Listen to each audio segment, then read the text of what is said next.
Captain Minho Kim stood on the bridge of the Taeguk Dawn and watched Earth grow smaller through the viewing screen.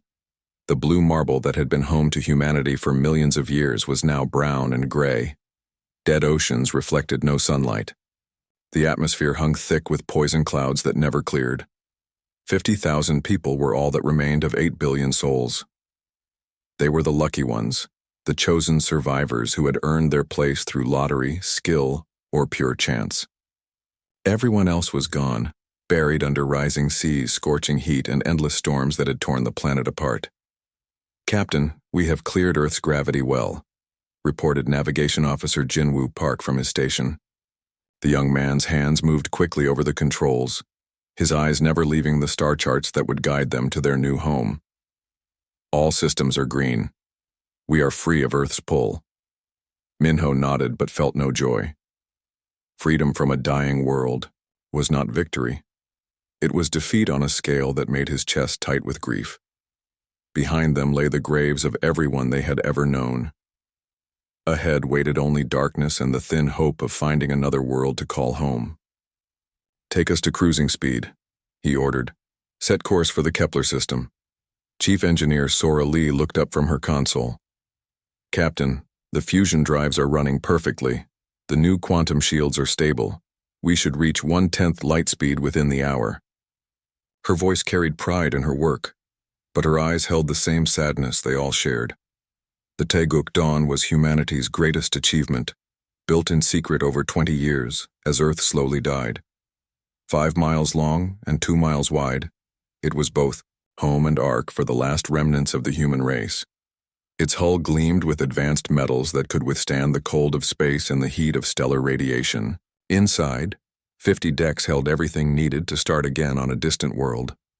Medical Chief Hana Choi joined them on the bridge, her tablet showing the daily health reports. "The people are settling in well," she said. "Some crying, some angry, but no serious problems. The genetic banks are secure and all the animal embryos are stable. We carry the seeds of Earth's life within us." Security Commander Dong-hyuk Yoon stood near the main doors, always watching, always ready. His job was to keep order among 50,000 frightened people trapped in a metal box floating through the void. "Any word from the other colony ships?" he asked. Minho shook his head. "We lost contact with the new Beijing 3 months ago. The Mumbai disappeared near Jupiter. We may be all that is left." The bridge fell quiet, except for the soft hum of computers and life support systems. Each person dealt with that knowledge, in their own way. They were alone in the universe, carrying the entire future of humanity on their shoulders. "Sir," Jinwoo called out, his voice tight with worry. "I'm picking up something strange on the long-range sensors." Minho moved to the navigation station. "What kind of something?" "Energy signatures near the outer planets. They're not natural and they're not from any human technology I know." Jinwoo's fingers danced over his controls, trying to get a clearer reading. "They're old, Captain, really old, like they've been there for thousands of years just waiting." Sora joined them, her engineering mind already working on the problem. "Could they be automated probes? Some kind of monitoring system?" "That's what I'm thinking," Jinwoo replied. "And get this, they all activated at the same time, right when we launched from Earth." A chill ran through the bridge crew. Minho felt the weight of command pressing down on him like a physical thing. "You're saying someone has been watching us?" "For a very long time, it looks like." Hana stepped closer to the group. "But why reveal themselves now? Why not before, when Earth was dying? They could have helped us." Dong-hyuk crossed his arms over his chest. "Maybe they didn't want to help. Maybe they wanted to see what we would do when our backs were against the wall." The thought hung in the air like a poison cloud. Had humanity been some kind of experiment, observed by alien eyes while their world collapsed around them? Were they rats in a maze, dancing for the entertainment of beings beyond their understanding? "Captain," the communications officer called from across the bridge. "I'm getting something. It's not human language, but the computer is trying to translate. Put it on speaker." Static filled the bridge, followed by sounds like wind chimes mixed with whale songs. The translation software worked frantically to make sense of the alien words. Attention, small craft. You travel through claimed space. State your purpose and destination. The crew exchanged worried looks. First contact with alien life should have been humanity's greatest moment. Instead, it felt like walking into a trap. Minho straightened his shoulders and moved to the communication console. This is Captain Minho Kim of the human vessel Taeguk Dawn. We are refugees from Earth, seeking a new home in the Kepler system. We mean no harm to anyone. Long minutes passed before the reply came. Humans, we know of your species. You are the ones who destroy worlds. You cannot be allowed to spread this sickness to other systems. Our world is already dead, Minho replied, keeping his voice steady. We seek only to survive. Survival is earned, not given. You will be tested. If you prove worthy, you may continue. If not, you will join your dead world in the void. The communication cut off, leaving only silence and the steady hum of the ship's systems. Sora was the first to speak. Well, that's not encouraging. Orders, Captain? Dongyuk asked, his hand already moving toward the weapons controls. Minho looked around the bridge at his crew. These 5 people, along with 49,995 others, were all that remained of humanity. They had survived the death of Earth only to find themselves facing judgment by alien beings who might destroy them without a second thought. But humans had always been survivors. They had crawled out of caves and built cities, crossed oceans, and reached for the stars. They had faced ice ages and plagues, wars and disasters, and had always found a way to keep going. We keep flying, he said finally. Whatever test they have planned, we'll face it. We've come too far to give up now. The Taeguk Dawn continued its journey into the dark, carrying the last hopes of humanity toward an uncertain future among the stars. 6 months had passed since the Taeguk Dawn left Earth behind. The ship moved through the darkness between stars like a metal island, carrying the last seeds of humanity. Captain Minho Kim had grown used to the weight of 50,000 lives resting on his shoulders, but he never stopped feeling it.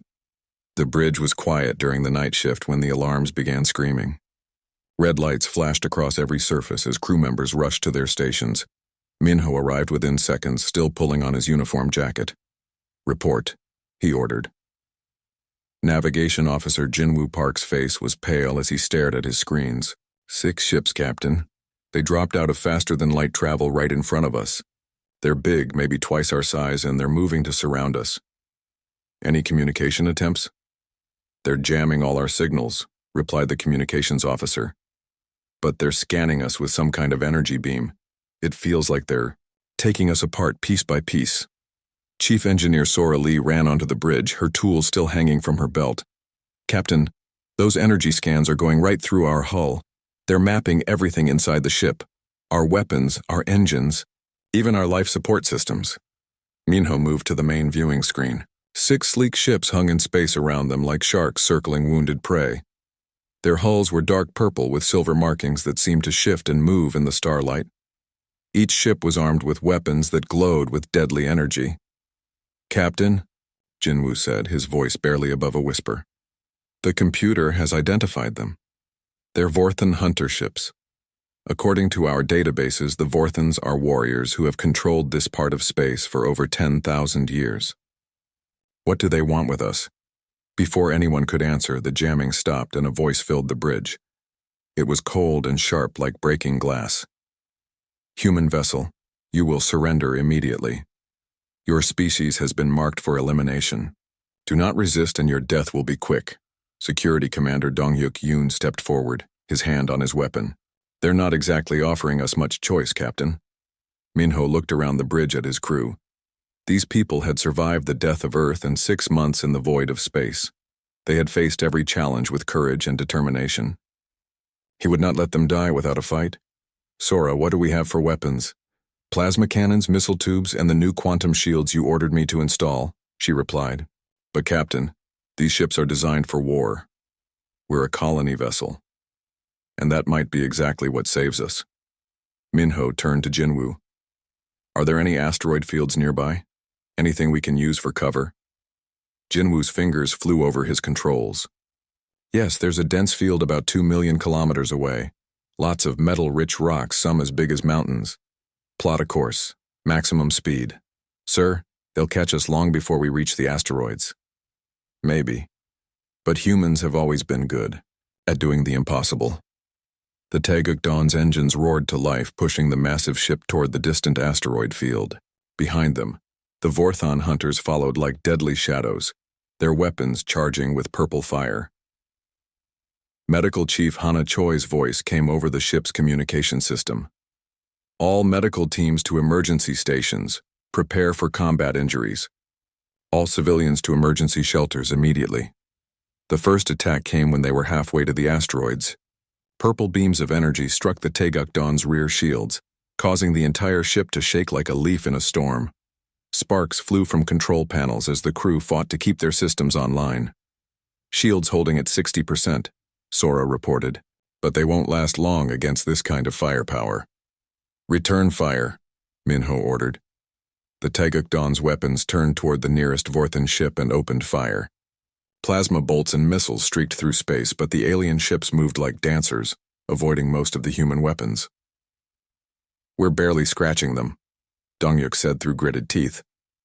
Then we need to change the game. Minho turned to Sora. Those quantum shields of yours, can they do more than just block incoming fire? Sora's eyes lit up with understanding. You want me to overload them? Create a feedback pulse? Exactly. Use their own scanning beams against them. It's risky, Captain. If I get the frequency wrong, we could tear our own ship apart. Do it. Sora's hands moved across her controls like a pianist playing a deadly song. Deep in the ship's core, the quantum shield generators began to hum with dangerous energy. The shields around the Taeguk Dawn started to glow brighter and brighter. Almost there, Sora said, sweat running down her face. Just a few more seconds. Another volley from the Vorthon ships struck their shields. This time, instead of absorbing the energy, the shields reflected it back 100 times stronger. The pulse of quantum energy spread out like a wave, striking all 6 alien ships at once. 3 of the Vorthon hunters went dark immediately, their systems overloaded by the feedback. The other 3 fell back, their weapons offline, and their engines sputtering. Now! Minho shouted. Get us to those asteroids. The Taeguk Dawn raced toward the asteroid field while the surviving Vorthon ships struggled to recover. By the time their systems came back online, the human ship had disappeared among the floating mountains of rock and metal. For 3 days, they played a deadly game of hide-and-seek among the asteroids. The Vorthons had better weapons and faster ships, but the humans had something the aliens did not expect. They had desperation and the willingness to take risks that no sane being would attempt. Jinwoo guided their ship through passages so narrow that the hull scraped against floating rocks. Sora used the metal in the asteroids to hide their energy signature, making them invisible to alien sensors. Donghyuk set traps, using the ship's mining equipment to collapse asteroid tunnels on pursuing hunters. On the 4th day, the last 3 Vorthon ships retreated. They had lost half their fleet to a single human vessel that should have been easy prey, but as they left, they sent a message that chilled every human who heard it. The Hegemony Council will know of this. Your species has proven more dangerous than expected. A full fleet will come for you. There will be no escape next time.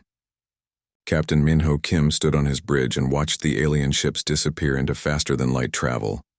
Around him, his crew worked to repair the damage from their first real battle in space. Captain, Hana said, joining him at the viewing screen. The people are asking questions. They want to know if we're safe. Minho thought about the Hegemony Council and the full fleet that would come hunting for them. He thought about 50,000 people depending on him to keep them alive, in a galaxy that seemed determined to destroy them. Tell them the truth, he said finally. We're not safe. We may never be safe again. But we're alive. We're free. And we're still flying toward our new home. That has to be enough for now.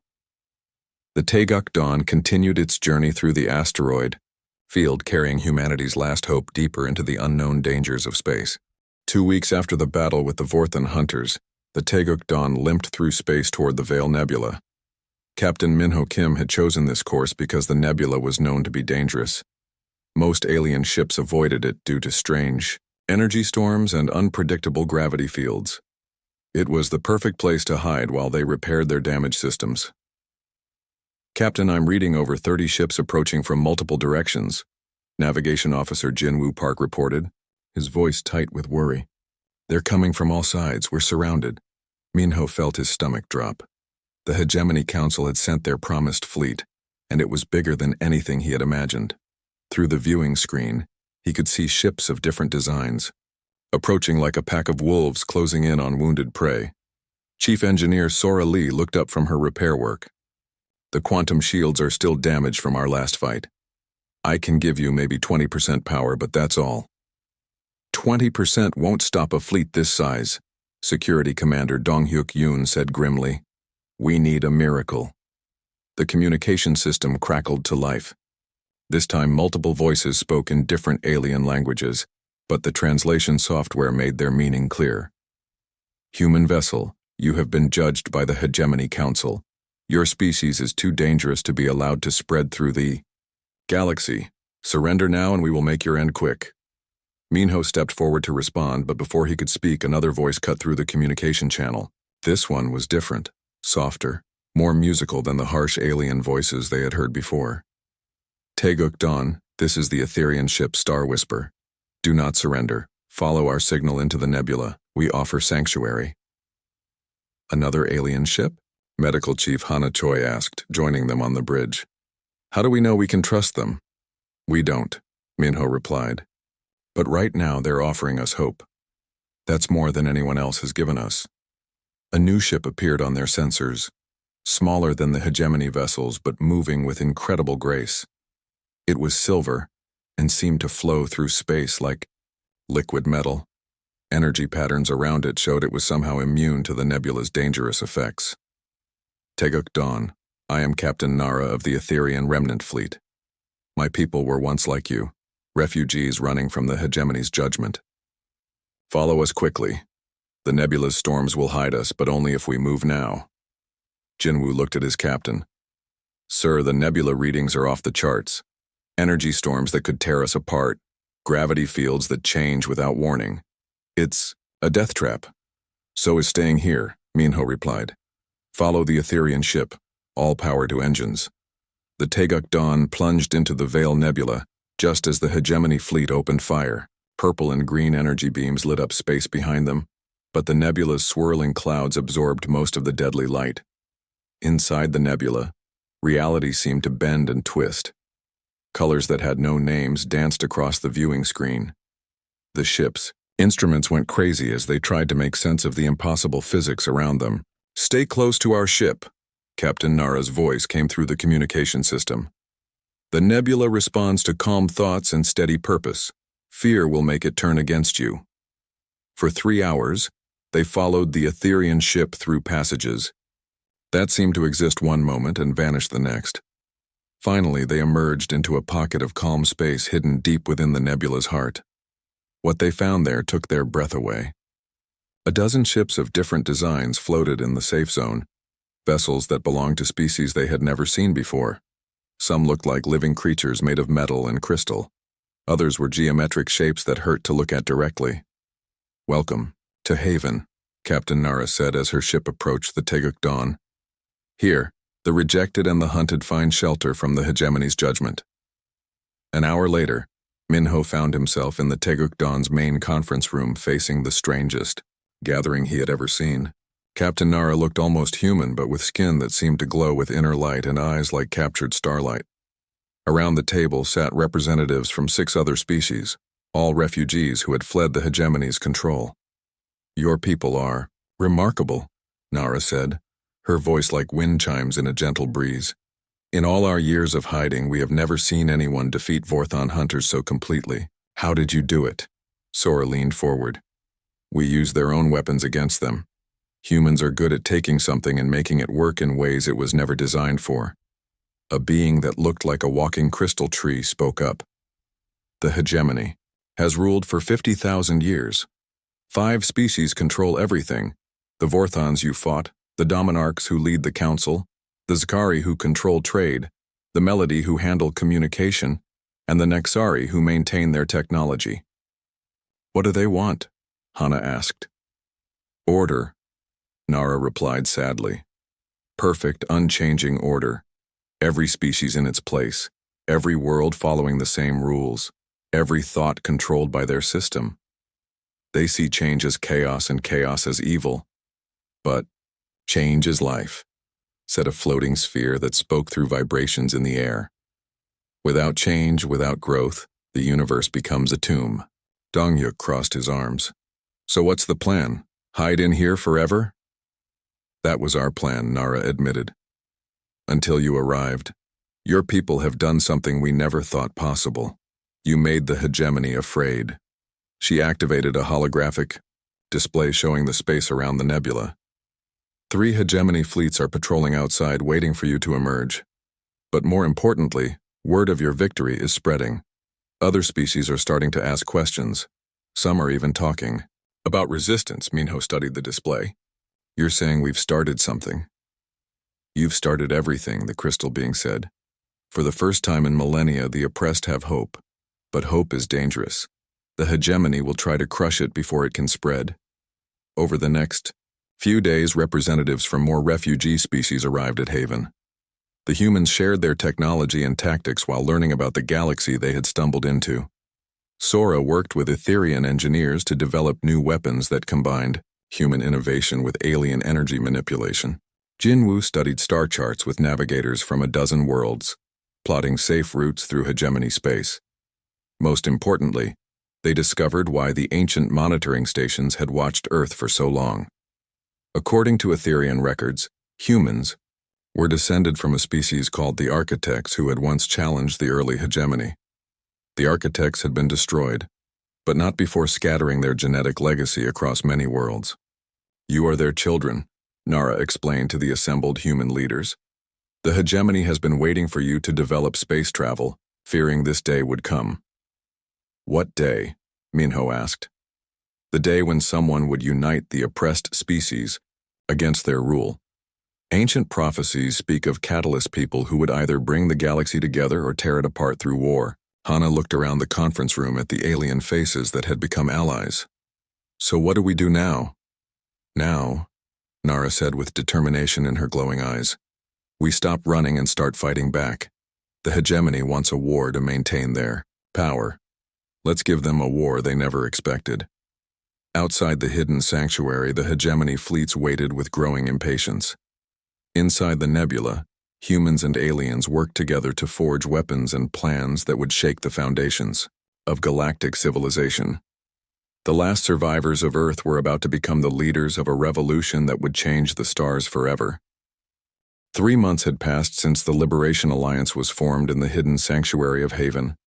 What started as a few refugee ships had grown into a fleet of over 200 vessels from 30 different species. The Taeguk Dawn now served as the flagship of the largest rebellion the galaxy had seen in 50,000 years. Captain Minho Kim stood in the new war room that had been built in the ship's center. Holographic displays showed star maps, fleet positions, and battle reports from across the galaxy. The rebellion was spreading faster than anyone had expected. The Zakari trade routes are in chaos, reported Captain Nara of the Etherians, her glowing skin brighter than usual with excitement. 17 worlds have stopped sending tribute to the hegemony. The Dominarchs are sending punishment fleets, but they're stretched thin. Chief Engineer Sora Lee looked up from her workstation, where she had been designing new weapons. Our quantum tunneling missiles are ready for field testing. They can punch through any known shield technology by existing in multiple dimensions at once. Good, Minho replied. We're going to need every advantage we can get. Navigation Officer. Jinwoo Park approached with troubling news written across his face. Captain, our scouts have found something. There's an ancient facility near the galactic core. It's heavily guarded by Dominarch ships, but the energy readings are off the charts. What kind of facility? We think it's architect technology, the same species that created humanity's ancestors. If the records are right, it contains something called the Nexus Core. The room fell silent. Everyone had heard whispers of the Nexus, Core in the old stories, a device of unimaginable power that could control faster than light travel throughout the galaxy. Medical Chief Hana Choi entered the war room carrying her research tablet. I've been studying the genetic samples we collected from all our allied species. The results are disturbing. Every single species in our alliance carries trace amounts of architect DNA. We're all descendants of the same source. The hegemony has been controlling their own cousins for 50,000 years, Sora said quietly. No wonder they're afraid of us. There's more, Hana continued. The genetic triggers that make humans so adaptable exist in all of us, but they've been suppressed in the other species. The hegemony has been using some kind of technology to keep everyone docile. Security Commander Dong-hyuk Yoon slammed his fist on the table. They've been poisoning entire civilizations to keep them under control. Which means, Minho said slowly, if we can destroy whatever is suppressing those genes, every species in the galaxy might remember what it means to be free. The Nexus Core, Jinwoo said with sudden understanding. It's not just about controlling space travel. It's about controlling evolution itself. An alarm began sounding throughout the ship. The communication officer's voice echoed through the war room. Captain, to the bridge immediately. We have incoming hegemony forces, massive fleet, approaching from 3 directions. Minho and his team rushed to the bridge where chaos awaited them. The viewing screen showed the largest space fleet anyone had ever seen. Thousands of ships in perfect formation, led by a vessel so large it looked like a mobile planet. That's the Dominarch flagship Eternal Order, Captain Nara said, her voice filled with dread. It's commanded by Supreme Overlord Kazeth himself. He's never lost a battle in 3,000 years. Today might be his first, Minho replied, trying to sound more confident than he felt. All ships prepare for battle. This is what we've been training for. The battle began with a coordinated attack by the Liberation Alliance. Ships from dozens of species worked together in ways that had never been attempted before.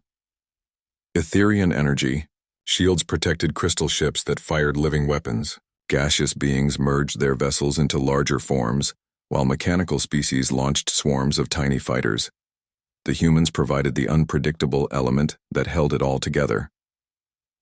Sora's quantum tunneling weapons struck hegemony ships from impossible angles. Jinwoo navigated the fleet through dangerous maneuvers that confused the enemy's targeting systems.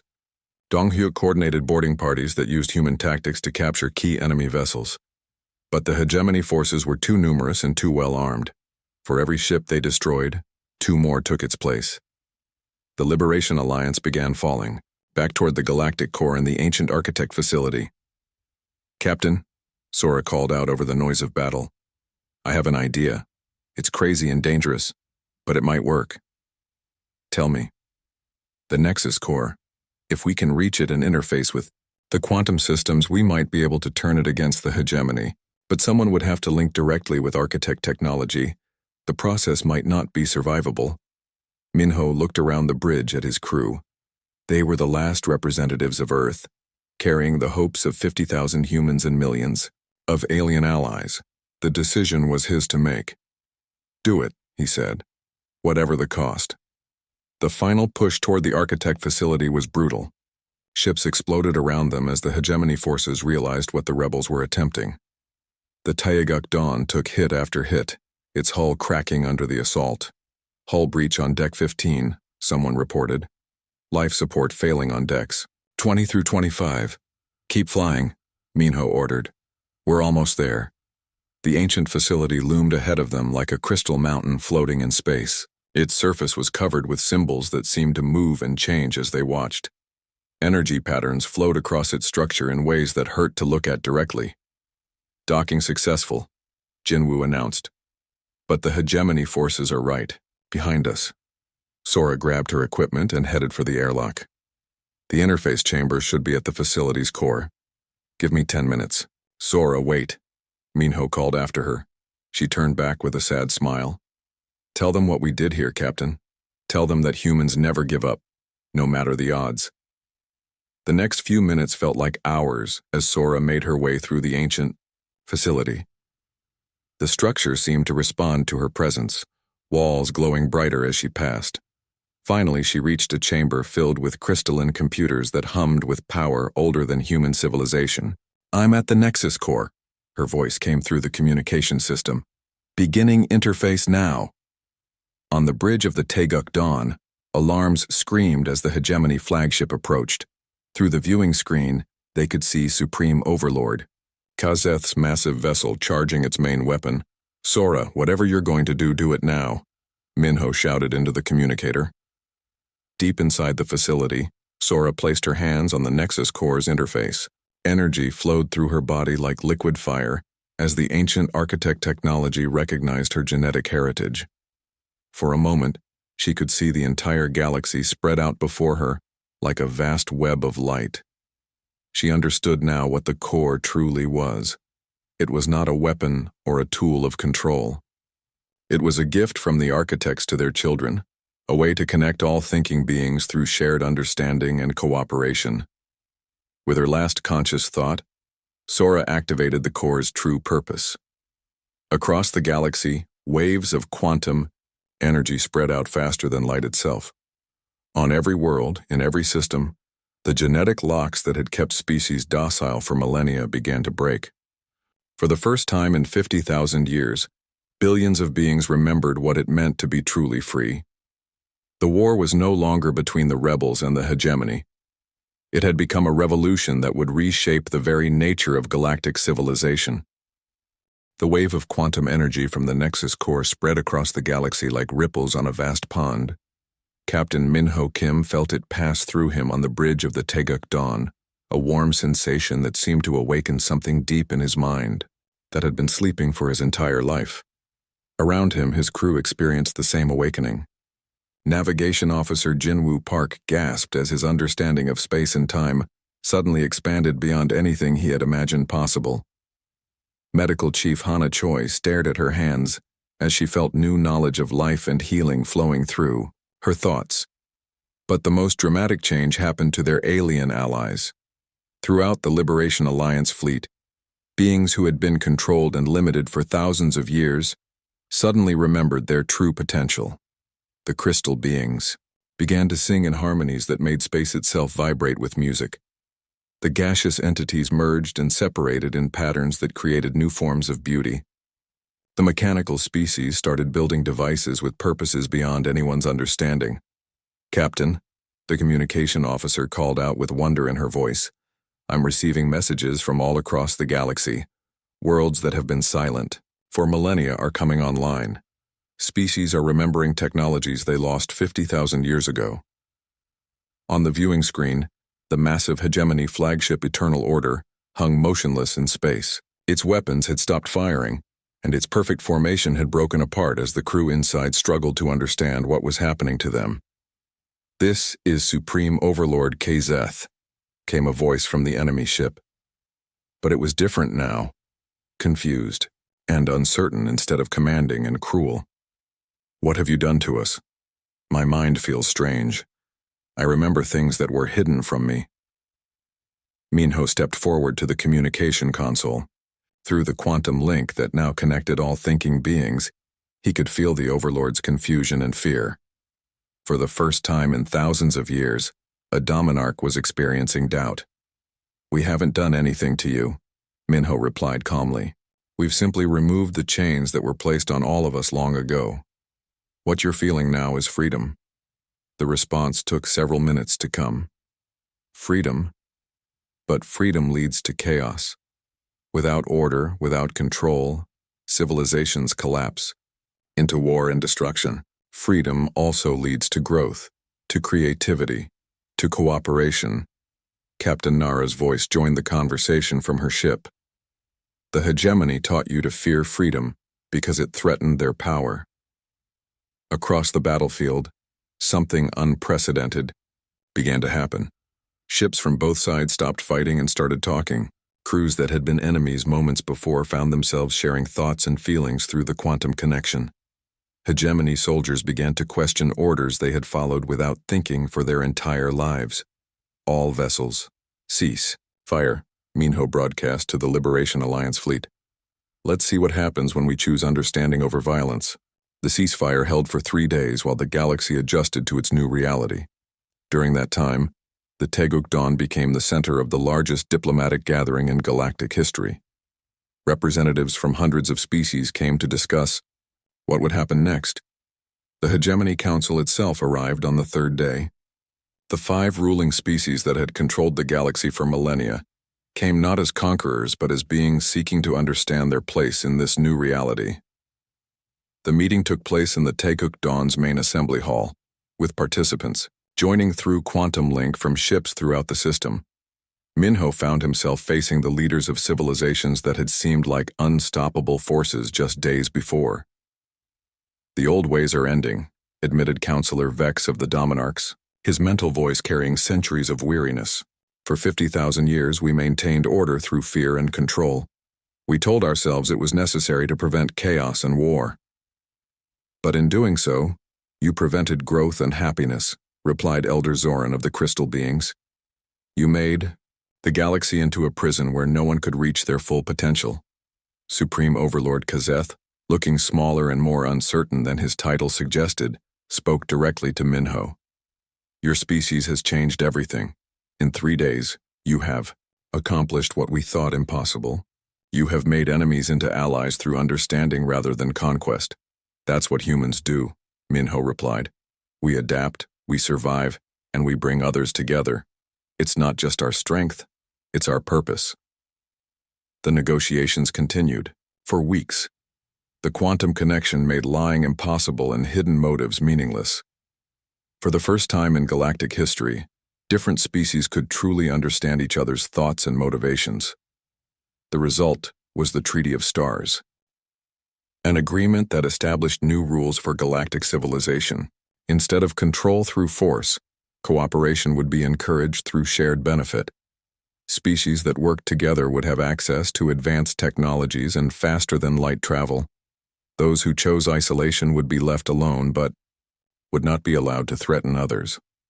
The hegemony agreed to dismantle their control systems and release their grip on trade routes and communication networks.